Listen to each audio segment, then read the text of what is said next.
totally different. But to think that you're ever going to be a carbon copy of someone else is just fooling yourself. And I found it to be an important message right now because, like, love TikTok because the it has put the, again, quote unquote is what it is, success into the hands of the consumer. You know, the listener now kind of makes a song blow up.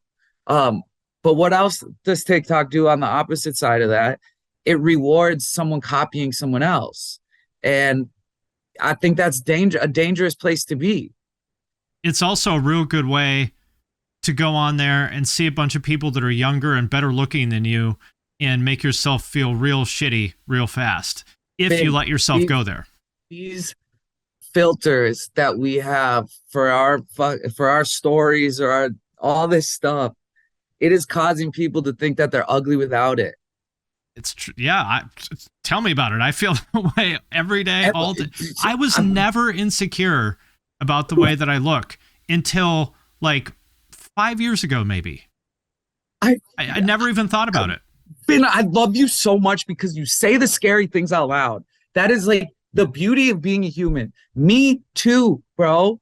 Me too. I started using these things and I'm looking at myself. I'm like, yeah. And then I look at myself without it and I'm like, oh my God. And I have never before felt that way. And, you know, there's like a song on my album. The last song is called Delusional Confidence. And at the end, I have this giant long poem.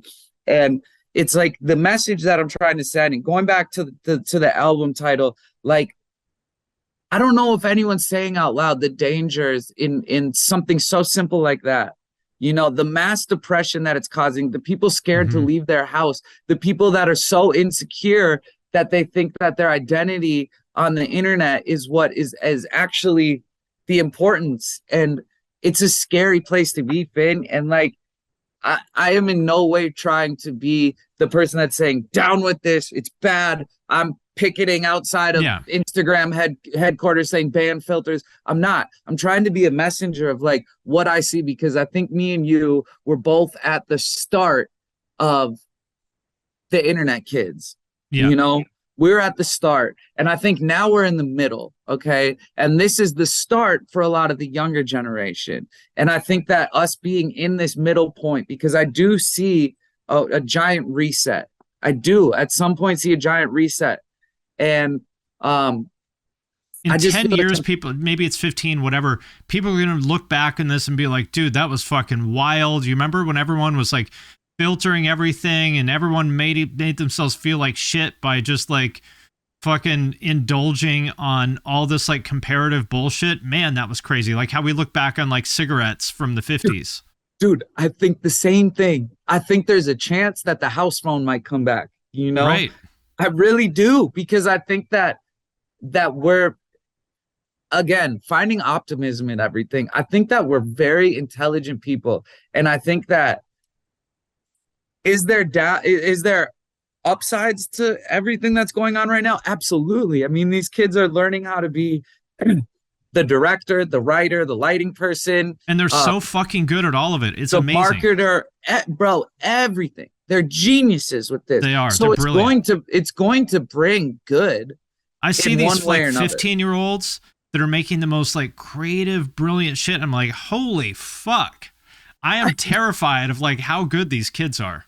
I know. And we're seeing it in every field. I mean, dude, the person, I was just at the X Games. I think it was the woman that won Big Air contest was 14 years old this year. Like, look at drummers, for example. You're a drummer. How fucking good is a 15-year-old? Like, the average 15-year-old now was better than almost everybody in a band 20 years ago. I know. It's wild. I wouldn't have made it. right now. None of us would have. Yeah, bro. They would have kicked me to the curb quick, man.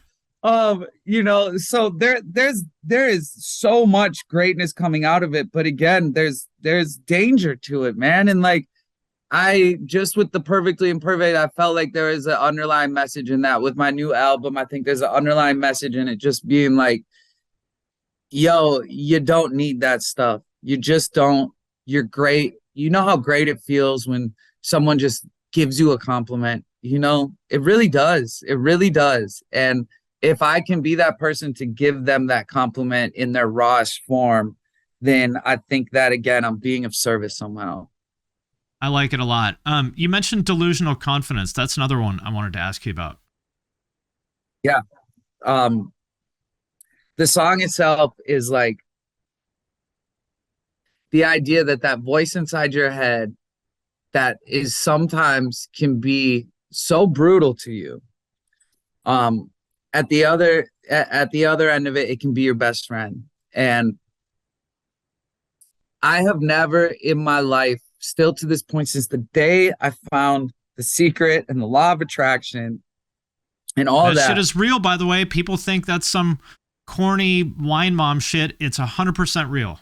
They just, people, again, just the whole aspect of like what corny is and the manifestation thing. And like, ever since I found that, Finn, I have in my head believed that I'm still able to accomplish my wildest dreams. Yes. No matter how much older I'm getting, no matter how much success I see my neighbor have, I still believe within me that if I hold that image in my head and I'm asking for it, that the universe is going to open up to me and it's going to deliver that to me. I want to poke at one thing you just said because I think it's really interesting. You said, no matter how much success my neighbor has, and I don't know who your neighbor is, but it's an interesting thing. And I'm not trying to like pick on you, but because I do the same shit all the time.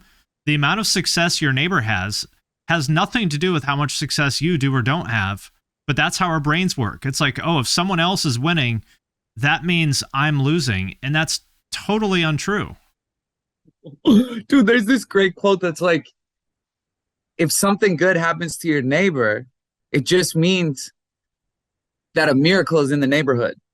Yeah, but it doesn't feel that way, does it? No, I love that we open up these conversations that are like somehow pseudo philosophical. Like when your best friend, when something good happens to your best friend, you're like, man, that's fucking awesome. But in your head, you're like, I wish that happened to me. I feel bad. Yeah. And I hate that. And really, like I said, it just means that it's that much closer to you. You know, it really just means that it's that much closer to you, and it should by no means make you feel unaccomplished. And understanding like time is oh, I know some of these things are irritating me here, but like time is always on your side, especially when you look back. You know, when you look back on things and you do get that moment to sit and reflect. That's the word I was looking for, to reflect on things. You just see that it's always looking out for you in some way or another. And I know how shitty that is to hear, that when something bad happens, that it's making room for something good. I understand that. But if you can somehow find a way to live your life in those ideologies, it can only make your life that much better. It always made me so angry, like when my mom or anyone else would be like, well, the universe has a plan. It made me so angry to hear. No. But man, I feel like it's true, especially if you kind of open yourself up to it and let it be true, if that makes sense. And that doesn't lessen how shitty something is in the moment. That's it right there. If you let yourself, if you let yourself go with it, it always ends up being true. That makes sense right there. That's it right there. If you let it be true, it couldn't be said any better, because there is someone or something that's going to tell you that it's false. It's just innate. But if you choose to be that kind of warrior in this world, to be that kind of person that pushes for that, it's going to be true. If you, for example, my wife having a miscarriage, that sucked. But you know what? That made us like 100 times more empathetic and compassionate to every other family that has dealt with that. I had no idea how common it is. It's like 30% of pregnancies, which I had no idea that was the case. And like how many families are dealing with that right now that you walk past at Target and you don't know, and nobody talks about it, stuff like that. And it made me so much more empathetic, just not only to that, but just to people in general. It's like, man, and that is some serious shit to go through. Like losing a baby it's serious shit. And there's millions and millions of people dealing with that every day. And I would have never known that if we didn't go through it, if that makes sense. Yeah, it's almost one of those feelings that you can't understand when someone describes it. You can only understand by going through it. Same with being an addict. Yes, it's easy to judge, but if you've been through it yourself, you can't. You just can't judge. You can't. No, you have absolute empathy for it. And I mean, is there a more powerful tool than empathy that a human can have? Like, isn't that what causes you to be? Isn't that the whole impetus and cause for being grateful? Is empathy? I mean, that almost lives before gratitude. Mm-hmm.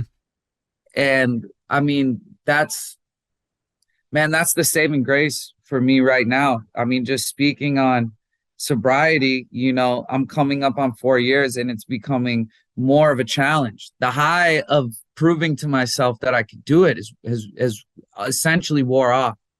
Mm-hmm. And now it's become a real fight, and just holding on to the gratitude and the empathy is what keeps me here every day.